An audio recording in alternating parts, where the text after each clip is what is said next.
Lakshmi Srinivasa jewelleries proprietors Duggi Srinivasarao, Duggi Abhinay, IT hub ఎదురుగా Yellandu cross road, Khammam.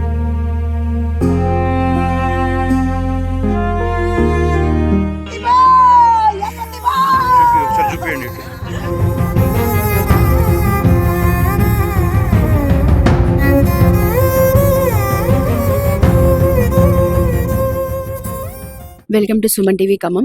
ఈరోజు మనం ఖమ్మం గవర్నమెంట్ హాస్పిటల్లో ఉన్నాం. ఖమ్మం రూరల్ గొల్లగూడెంలోని ఆశ్రమ పాఠశాలలో 10వ తరగతి చదువుతున్న ముఖ్య ప్రతిమ రమేష్ అండ్ భూమమ్మ దంపతుల కూతురు 10వ తరగతి చదువుతుంది. తను గత 4 సంవత్సరాలుగా కూడా అదే పాఠశాలలో, అదే ఆశ్రమ పాఠశాలలో చదువుతుంది. తను ఈరోజు సడన్గా అనుమానాస్పద స్థితిలో ఆశ్రమ పాఠశాలలోనే మృతి చెందడం జరిగింది. దానికి సంబంధించిన వివరాలు, అసలు ఏం జరిగింది అక్కడ, దానికి కారణం ఏంటి, దాని ఎలాంటి సమాచారం అనేది మనకు తెలుసు అందచేశారు వాళ్ళు. పేరెంట్స్కి ఎలా తెలిసింది, వాళ్ళ కుటుంబానికి ఎలా తెలిసింది అనేది మనం తెలుసుకుందాం. సార్, అసలు చెప్పండి, మీకు ఎలా తెలిసింది విషయం? తండ్రిగా ఎలాంటి సమాచారం అందింది మీకు? సుమారు సాయంత్రం 5:30 టైంలో ఫోన్ చేశారు. ఫోన్ చేసి ప్రతిమ ఎగ్జామ్ రాసుకుంటా కింద పడ్డది, హాస్పిటల్ ఏ టైంలో అంటే ఆ టైం ఏం చెప్పలేదు నాకు. ఏ టైంలో కాల్ వచ్చింది? 5:30 ఫోన్ చేశారు. అయితే నేను దూరంలో ఇక వ్యవసాయ పొలం చేసుకుంటూ ఉండగా మా బావ మా చెల్లి ఇక్కడే ఉంటారు ఖమ్మంలో. చౌటపల్లి, పాలేరు చౌటపల్లి. నేను వ్యవసాయ కూలీనండి. అయితే 5:30కు ఫోన్ చేసి చెప్పారు, ఇట్లా జరిగింది. ఒకే పాప. అయితే ఇలా జరిగిందని చెప్పేసరికి మా చెల్లెని మా బావని పంపించాము ఇక్కడికి.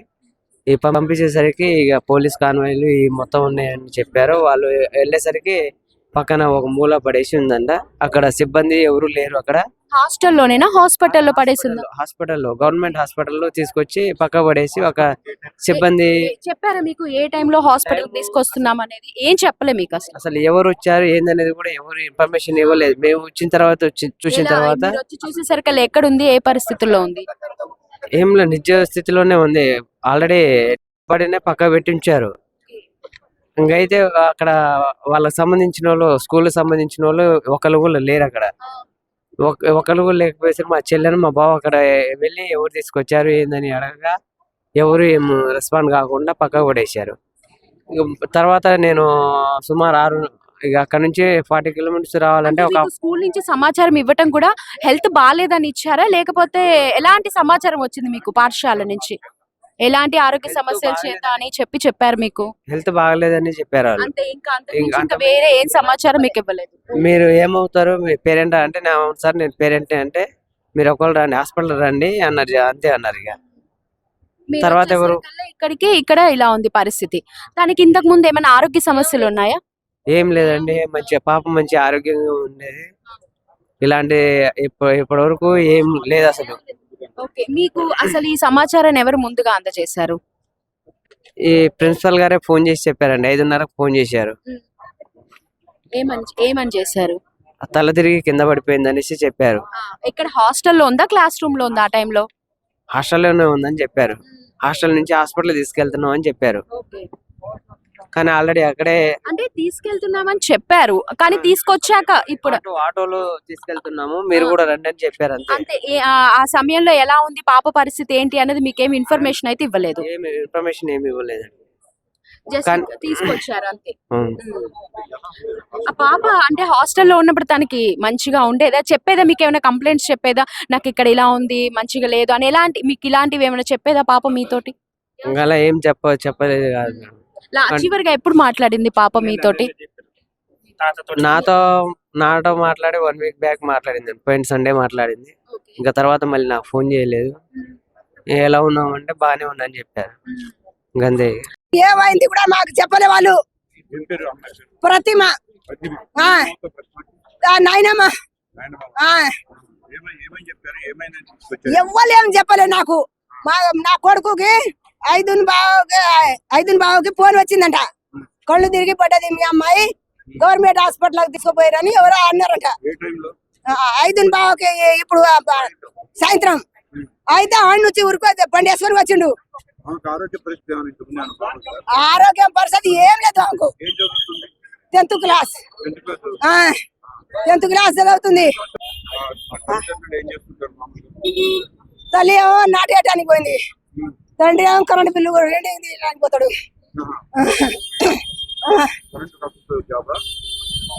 జాబ్ ఉంది. మాకు ఏమి చెప్పలే. ఇప్పుడు సచిన్ దానికి హాస్పిటల్ వేసిపోయిర్రు, మూలలో వేసిపోయిర్రంట. మూలలో వేసిపోతే అమ్మ పిల్ల ఏమో కళ్ళు తిరిగి పడ్డదంట అమ్మ అని అంటే 50,000 తీసుకొని ఇక ఊరికే వస్తున్నాము మేము. మేము రాకముందు ఇక మూలలో వేసి ఎటు వాళ్ళు అటు పోయిర్రు, ఎక్కడ లేరు వాళ్ళు. తండ్రి వచ్చిండు, మేనత్ వచ్చింది. ఆడ నుంచా ఎవరు వచ్చింది మాకు తెలియదు. వాడని వచ్చిందో ఎవరు సదనమైనా. చెప్పండి ఏం జరిగింది, మీకున్న ఇన్ఫర్మేషన్. ఈ రోజు జరిగిన సంఘటన దురదృష్టకరం. ప్రభుత్వం నిర్లక్ష్యంతో ఎస్సీ ఎస్టీ బీసీ హాస్టల్ ఏవైతే ఉన్నాయో గురుకులాలు కానీ ఆశ్రమ పాఠశాలలు కానీ, ఇది ట్రైబల్ వెల్ఫేర్ గురుకుల పాఠశాల ఖమ్మం పరిధిలో ఉన్నది, ఏటీడీఓ పరిధిలో ఉన్నది. అయితే ఈ హాస్టల్ పర్యవేక్షణలోని దళిత గిరిజన పిల్లలంటే పూర్తి స్థాయి ప్రభుత్వానికి నిర్లక్ష్యం ఉన్న క్రమంలోనే పిల్లల ఆరోగ్యాలు కానీ పిల్లల ప్రాణాలు కానీ గాల్లో ఎగిరిపోతున్నా కానీ ఈరోజు ప్రభుత్వ యంత్రాంగం కానీ ఇక్కడ ముఖ్యమైన మంత్రులు కానీ ఎవరు కూడా పట్టించుకోలేని పరిస్థితుల్లో ఇవాళ ఉండటం వల్ల ఒక పాప భావి భారత పౌరురాలైనటువంటి ఒక పాప ఇవాళ నిండు ప్రాణాలు కోల్పోవడం జరిగింది. దీనికి కారణాలు ఖచ్చితంగా ఇది ప్రభుత్వం నిర్లక్ష్యమే ఉంటుంది. ప్రభుత్వ నిర్లక్ష్యం ఉండటం వల్లే ఈ తల్లిదండ్రులు తెలియజేయకపోవడం వల్ల వాళ్ళ ప్రాణాలు ఇక్కడే గాల్లో విడిచిపోయిన పరిస్థితి ఉన్నది. కాబట్టి ఖచ్చితంగా ప్రభుత్వం స్పందించి ఆ కుటుంబాన్ని న్యాయం చేయాలని చెప్పి ఇమీడియట్ గా ప్రభుత్వ పెద్దలు అయితే ఎవరైతే ఉన్నారో, మంత్రులు అయితే ఎవరైతే ఉన్నారో కుటుంబానికి స్పందించి వెంటనే న్యాయం చేసి ఆ కుటుంబానికి 50 లక్షల రూపాయలు ఎక్స్గ్రేషియర్ ప్రకటించాలని మేము ప్రభుత్వాన్ని డిమాండ్ చేస్తున్నాం. బహుజన ఐక్యవేత్త తరపున, ఎస్సీ ఎస్టీ బీసీ విద్యార్థి మైనార్టీ విద్యార్థి సంఘాల తరపున. వీరభద్రం డిఎస్ఎఫ్ఐ రాష్ట్ర నాయకులు ఇటీవల కాలంలో గత సంవత్సర కాలంగా సుమారుగా ఈ 19 మంది విద్యార్థులు ఫుడ్ పాయిజన్ గురైనటువంటి పరిస్థితి ఉంది. దీని పట్ల రాష్ట్ర ప్రభుత్వం నిర్లక్ష్యం వ్యవహరిస్తూ ఉంది. రాష్ట్రంలో ఏవైతే ఈ ఫుడ్ పాయిజన్ ఘటనలు ఉన్నాయో వీటన్నిటిపైన రాష్ట్ర ప్రభుత్వం తక్షణమే విచారణ జరిపించాలి అని చెప్పేసి కోరుతా ఉన్నాం. ఖచ్చితంగా ఈ రాష్ట్రంలో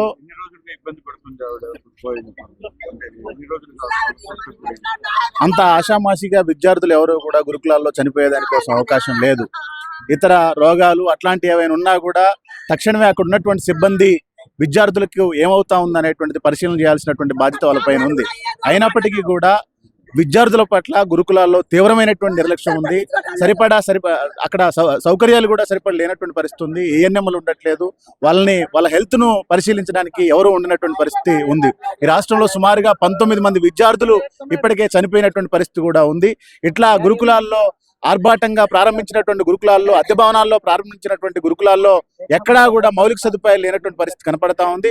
కాబట్టి తక్షణమే ఈ ఘటన పైన విచారణ జరిపించాలి అని చెప్పేసి, ఆ విద్యార్థినికి నష్టపరిహారం ఇవ్వాలి అని చెప్పేసి, 50 లక్షల రూపాయల నష్టపరిహారం చెల్లించాలి అని చెప్పేసి, అదేవిధంగా ఆ కుటుంబంలో ఒకరికి ఉద్యోగం ఇవ్వాలి అని చెప్పేసి భారత ప్రజాతంత్ర విద్యార్థి సమైక్య డిఎస్ఎఫ్ఐ కోరుతా ఉంది. మనమైతే ఇప్పుడు ఒకసారి ప్రిన్సిపల్ కి ఫోన్ చేద్దాం, అసలు ఏం జరిగింది అనేది మనం తెలుసుకుందాం.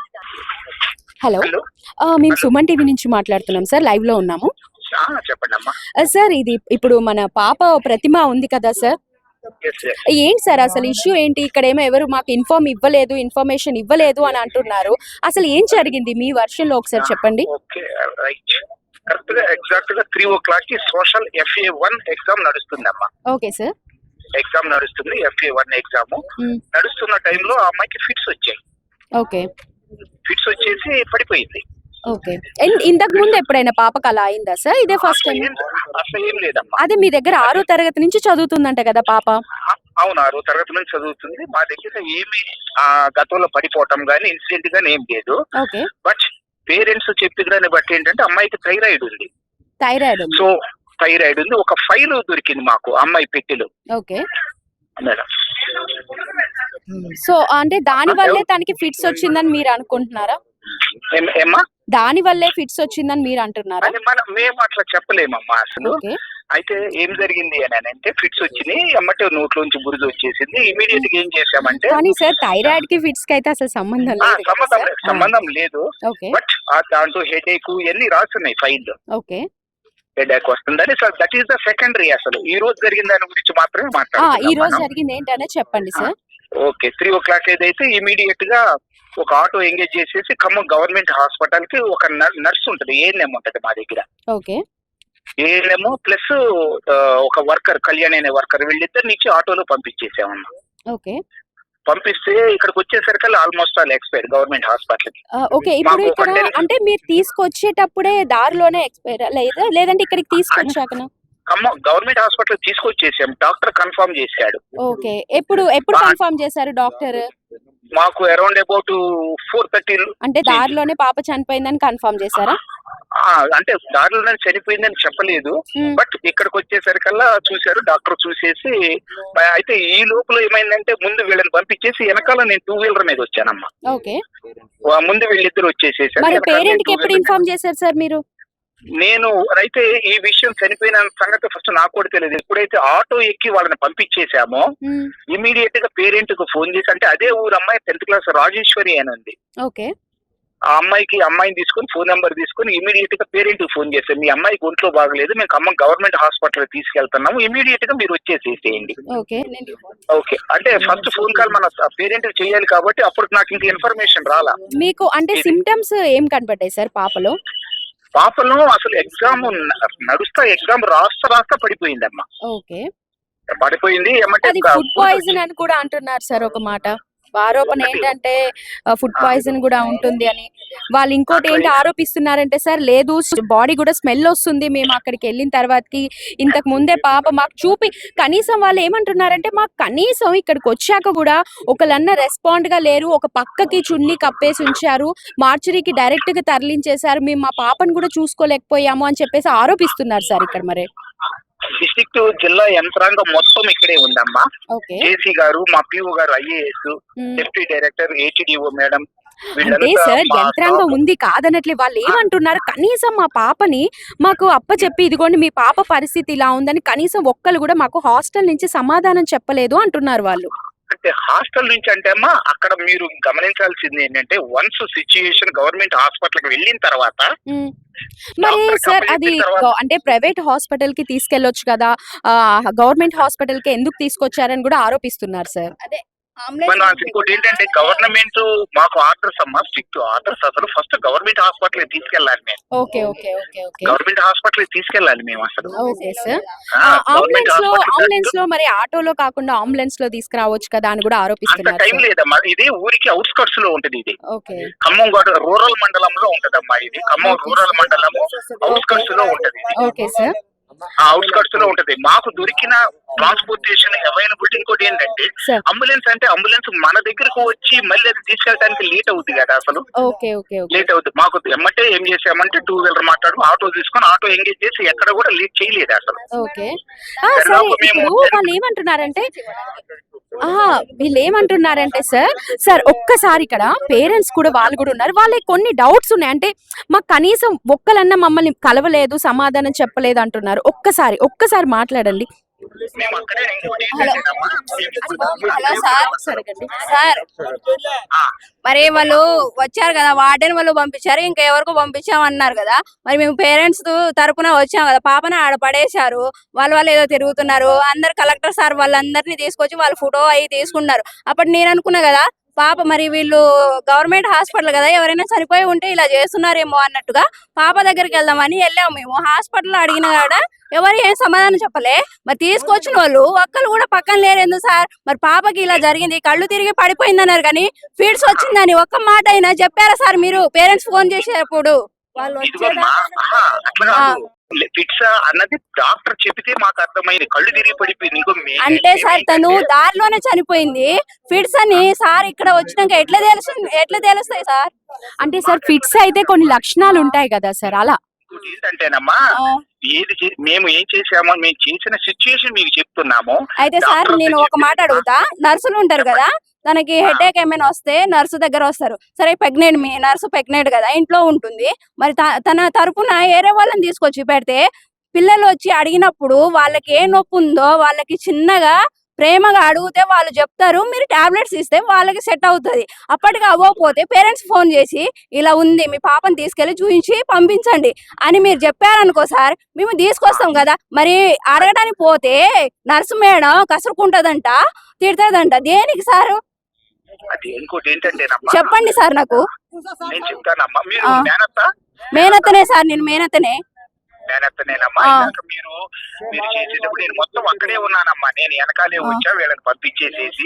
మరి సార్ మీరు వచ్చారు ఓకే, కానీ మేము ఏడుస్తున్నాం మా పాప చనిపోయిందని. పేరెంట్స్ మేము ఈడ ఉన్నప్పుడు పాప ఇగో మీరు ఏడవబాకండి, ఇలా జరిగింది, మరి ఇలా ఫిట్స్ వచ్చింది, మేము కళ్ళు తిరిగిందేమో అనుకున్నాం, పడిపోయిందేమో అనుకున్నాం, మరి ఇలా జరిగిందని ఒక మాట మాతో చెప్పొచ్చు కదా సార్ మీరు. మేమైతే దాడి చేయట్లే కదా మీ మీద. సార్ ఇక్కడ సార్ చెప్పండి సార్, మీరు వచ్చారు, మీరు వచ్చి ఎవరు కలిసారు సార్? వాళ్ళు ఏమంటున్నారంటే సార్, కనీసం మేము ఇక్కడ వచ్చాము, ఇక్కడ ఉన్నాము, కనీసం మా దగ్గరికి హాస్టల్ తరపు సిబ్బంది ఎవ్వరు కూడా మా దగ్గరికి రాలేదు, ఇలా జరిగింది అని ఎవ్వరు మాకు ఇన్ఫార్మ్ చెయ్యలేదు. చెప్పుంటే సరే మేము ఏదో ఒకటి సరే అయిపోయింది, కనీసం మా పాపను పక్కకు పడేశారు, మాకు కనీసం మేము వచ్చి మా అంతటా మేము ఆ బాడీని చూసేదాకా కూడా మాకు తెలియలేదు అని అంటున్నారు సార్. సిబ్బంది ఎవరు మాకు చెప్పలేదు అంటున్నారు. సార్ కూడా వెనకాలే ఉన్నా, నేను వచ్చి వాళ్ళు ఏమన్నా ఓకే మీ కంట్రోల్లో లేదు సార్, మాకు మాట చెప్పొచ్చు కదా అంటున్నారు వాళ్ళు సిబ్బంది, కనీసం మాకు ఒక మాట చెప్పొచ్చుగా అంటున్నారు. మీకు 5 కి తనకి అక్కడ అసలు పరిస్థితి ఏంటంటే చూసే వాళ్ళకి తెలుసుద్దమ్మా. అక్కడ పరిస్థితి కంట్రోల్లో లేదు, పోలీస్ ఫోర్స్ వచ్చేసారు అక్కడ. అవును సార్ కాదనట్లే, కానీ వాళ్ళకు కూడా ఒక్కగానొక్క కూతురు కదా సార్, వాళ్ళకు కూడా ఒక్కగానొక్క కూతురు, వాళ్ళ బాధ వాళ్ళకు ఉంటుంది కదా. కాకపోతే వాళ్ళు ఏమంటున్నారంటే సార్, ఇప్పుడు ఇదంతా కాదు, కనీసం మాకు సిబ్బంది మాకు ఒక అండగా ఉండి ఇలా జరిగిందమ్మా ఇలా చెప్పొచ్చు కదా అని అంటున్నారు. వాళ్ళు కూడా అదే చెప్తున్నారు మిమ్మల్ని. అది ఒక్కసారి సిచ్యుయేషన్ ఏమైందంటే సార్ చెప్పండి. మా స్థాయిని మమ్మల్ని దాటుకొని జిల్లా అధికారుల స్థాయికి వెళ్ళిపోయింది అది. సరే సార్ ఓకే, సరే సరే సార్ ఓకే, అది రిమైనింగ్ ఏది ఉందో ఒకసారి మనం ఆ పేరెంట్స్ దగ్గర నుంచి కూడా తీసుకొని దాని కన్క్లూజన్ ఇచ్చుకుందాం సార్, ఓకేనా? జిల్లా కలెక్టర్కి ఎట్లా తెలుస్తుంది మేడం? పర్మిషన్ బిల్ ఇస్తేనే జిల్లా కలెక్టర్ తెలుస్తుందా? కలెక్టర్ ఏం మాట్లాడతాం? సరే నువ్వు వెనకాలే ఉన్నావు కదా, మరి పాపకి ఇలా జరిగింది, మరి మేము తీసుకొచ్చినావు, మీ ఫిట్స్ అనుకున్నావు, తీసుకొచ్చినావు, మరి ఇలా జరిగిందమ్మా, కళ్ళు తిరిగి పడిపోయింది. ఏంటంటే మా చేతుల్లో ఏమీ లేదు, అధికారులు అందరూ వచ్చేసారు అని వాళ్ళు చెప్పే సమాధానం. ఆటో ఉంది, నువ్వు నిమిషంలో ఫోన్ చేసి అంబులెన్స్ ఎంతసేపట్లో వస్తుంది? గొల్లగూడెం ఎంత దూరం ఉంది ఖమ్మానికి చెప్పండి? ఇక్కడ నుంచి అక్కడ ఎంత దూరం ఉంది? నువ్వు ఇంత ముద్దుగా మాట్లాడుతున్నావే, నువ్వు వెనకాలే ఉన్న నేను సిచ్యువేషన్ ఎట్లా ఉందంటే నిన్ను కొడతారని నీకు భయం ఉంది, మరి మా బిడ్డ పోయిందని మా భయం లేదా? మాకు ఒప్పజెప్పాలని బాధ్యత మీకు లేదా సార్ వాళ్ళకి? నువ్వు పెద్ద ప్రిన్సిపాల్వి, అందరికి చూసుకోవాలి, మరి నువ్వు అందరు మెయింటెనెన్స్ చేస్తున్నావు పిల్లగాళ్ళకి, ఎలా చేస్తున్నావు? సరే నువ్వు క్లాస్ చెప్పడానికి వెళ్ళావు, నువ్వు ఎగ్జామ్ రాయడానికి పొద్దున పూట, మరి ఫేస్ ఎలా ఉంది పాప, ఎలా వచ్చింది సార్? ఇప్పుడు ఫైనల్ గా ఇప్పుడు ఇది జరిగింది, ఇష్యూ అయితే జరిగింది, ఫైనల్ గా మీరు ఆరోపించేది ఏంటి? పాపను ఎందుకు చెప్పలేదు? నువ్వు దొంగతనగా నువ్వు వచ్చాని నేను వెనకాలే ఉన్నా అంటున్నావు, మరి నువ్వు వెనకాల ఉన్నాడు వచ్చి ఇలా జరిగింది అని నువ్వు నాకు చెప్పాల్సింది. మేము ఎత్తుకునేదాకా, మేము పాపను ఎత్తుకునేదాకా మీరు మమ్మల్ని చూపేలే, ఎవరిని అడిగినా ఒక సమాధానం చెప్పలే. నువ్వు ఉండి మేము గొడవ చేస్తుండే చూసి వెళ్ళిపోయావే, మరి ఆ గొడవలు నిన్ను చంపేటోళ్ళమా మేము? చెప్పండి. అదే మీరు ఆరోపించేది కూడా 3ంటికి జరిగింది ఇష్యూ. జరిగినప్పుడు 5ంటికి ఎట్లా చెప్పారు మేడం? సార్ వాళ్ళు ఏం చెప్పారు? మేడం వాళ్ళు ఉంటారు కదా డాక్టర్స్, వాళ్ళు మీరు ఆరోపించేది ఇప్పుడు ఫైనల్ గా కనీసం మా పాపను మాకు అప్పచెప్పలేదు అంటున్నారు, అంతేనా? కళ్ళు తిరిగి పడిపోయిందని చెప్పారు, ఫీడ్స్ వచ్చింది, మరి చనిపోయిందని మీరు చెప్పాలి కదా. 3కి తీసుకొచ్చారు మీరు హాస్పిటల్లో, 3కి జాయిన్ అయ్యారు, అప్పుడు ప్రాణం లేదు, ముట్టుకున్న ప్రాణం లేదని చెప్పేశారు. మరి నువ్వు 5ంటికి ఫోన్ చేసి ఫీడ్స్ వచ్చిందని చెప్పలే, కళ్ళు తిరిగి పడిపోయిందని ఎలా చెప్పారు? అదే కాంగ్రెస్ ప్రభుత్వం 18 నెలల పాలనలో సుమారు 40 మందికి పైగా కూడా విద్యార్థులు ప్రాణాలు కోల్పోతున్న పరిస్థితి కనిపిస్తా ఉంది. నేడు ఖమ్మం జిల్లాలో ఆశ్రమ పాఠశాలతో ఉంటే ఒక ట్రైబల్ విద్యార్థిని అనుమానాస్పదంలో మృతి చెందిన పరిస్థితి కనిపిస్తా ఉంది. అక్కడ ఉన్నటువంటి ఉపాధ్యాయులు ఎవరైతున్నారో వాళ్ళ హాస్పిటల్ తీసుకొచ్చాం, పిడిచి వచ్చాయని చెప్పి చెప్తా ఉన్నారు. మన పక్క తల్లిదండ్రులు మా విద్యార్థిని మా పిల్లకి ఎటువంటి వ్యాధులు ఏమి కూడా లేవని చెప్పి చెప్తా ఉన్నారు. మరి దీని మీద ఎంక్వైరీ చేసినటువంటి పోలీస్ యంత్రాంగము, విద్యార్థి సంఘాలుగా వాళ్ళకి న్యాయం చేయాలని చెప్పేసి అడుగుతా ఉంటే అక్రమార్షణ చేస్తా ఉన్నారు. దీనికైనా మేము ప్రభుత్వం సాధించింది. ఖమ్మం జిల్లాలో 3 మినిస్టర్స్ ఉన్నారు, మరి నేటికి ఇప్పుడు విద్యార్థి చనిపోయి 4 గంటలు కావస్తూ ఉన్నది. ఇప్పటికైనా కూడా మరి 3 మినిస్టర్లు ఒక్క మినిస్టర్ కూడా స్పందించకుండా ఈ ప్రభుత్వం ఏం చేస్తా ఉంది? తక్షణమే కుటుంబానికి న్యాయం చేయాలని చెప్పేసి వామపక్ష విద్యా సంఘాలుగా పీడిఎస్గా మేము డిమాండ్ చేస్తా ఉన్నాం. మేము అడిగింది అంటే విద్యార్థికి న్యాయం చేయాలి, ఆ వార్డెన్ని సస్పెండ్ చేయాలి. ఆ విద్యార్థి ప్రాణాలు తిరిగి వస్తాయా? తిరిగి రావు కదా. మరి దీని మీద అడుగుతుంటే విద్యార్థి నాయకులు ఎందుకు అరెస్ట్ చేస్తారని చెప్పేసి అడుగుతా ఉన్నాము.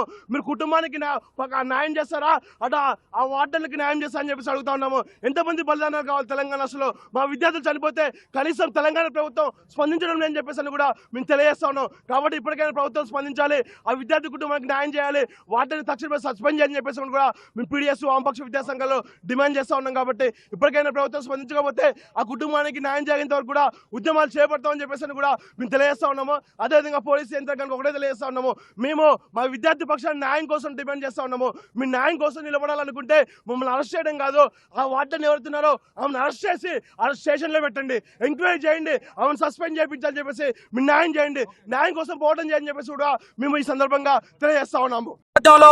ఇవాళ రాష్ట్ర వ్యాప్తంగా అనేక మంది విద్యార్థులు వందల సంఖ్యలో ఇవాళ విద్యార్థులు పుట్టగొడుగులా చనిపోతున్నా రాష్ట్ర ప్రభుత్వానికి చలనం లేనటువంటి పరిస్థితి ఇవాళ మనం చూస్తా ఉన్నాం. అంటే ప్రభుత్వానికి విద్యార్థుల పట్ల ఎంత శుద్ధి ఉందనేది మనం ఇవాళ విద్యార్థులు ప్రాణాలు గాలి కొదిలేస్తుంటే అర్థమవుతున్నటువంటి పరిస్థితి ఉంది. ఇవాళ విద్యాశాఖ మంత్రిని ఇవాళ రాష్ట్ర ముఖ్యమంత్రి తన చేతుల్లోని కబంధస్థల్లో పెట్టుకొని ఇవాళ విద్యాశాఖను కూడా పాలిస్తున్నటువంటి పరిస్థితి ఉంది. పరిస్థితినే ఇవాళ విద్యార్థులు చనిపోతున్నప్పుడు కూడా స్పందించినటువంటి నోరు పెదనటువంటి ముఖ్యమంత్రి తక్షణమే రాజీనామా చేయాలని చెప్పేసి ఏఐఎస్ఎఫ్ గా డిమాండ్ చేస్తూ ఈ జిల్లా నుంచి ప్రాతినిధ్యం వహిస్తున్నటువంటి బట్టి విక్రమార్క కూడా ఈ జిల్లాలో ఉన్నటువంటి ఎస్సీ ఎస్టీ బీసీ సంక్షేమ హాస్టల్స్ కావచ్చు, గురుకుల పాఠశాల కావచ్చు, ఇక్కడ కనీసం విజిట్ చేయకుండా విద్యార్థుల ఆలడప్పాలను చూడకుండా ఇవాళ రాష్ట్రంలో ఇవాళ పరిపాలన కొనసాగిస్తా ఉన్నారంటే ఇవాళ దున్నపోతు మీద వర్షం కురిచినట్టుగానే మేము భావిస్తున్నటువంటి పరిస్థితి ఉంది. తక్షణమే చనిపోయినటువంటి విద్యార్థి కుటుంబానికి 50 లక్షల రూపాయలు ఎక్స్గ్రేషియా ప్రకటించి అదే విధంగా విద్యార్థి కుటుంబంలో ఒకరికి ప్రభుత్వ ఉద్యోగం ఇవ్వాలని చెప్పేసి ఏఐఎస్ఎఫ్ గా మేము డిమాండ్ చేస్తా ఉన్నాం. చూస్తున్నారు కదండి పరిస్థితులు. వీళ్ళు చెప్పేది ఏంటి అంటే మా పాప మృతి పట్ల అయితే మాకైతే అనుమానాలు ఉన్నాయి, సిబ్బంది పట్ల కానీ ప్రిన్సిపల్ పట్ల కానీ మాకు కనీసం ఇన్ఫర్మేషన్ ఇవ్వలేదు అని వాళ్ళైతే ఆరోపించడం జరుగుతుంది. సో దీని మీద పూర్తిగా విచారణ జరిపించాలని, మాకు తగిన న్యాయం జరగాలని చెప్పేసి విన్నవించుకుంటున్నారు.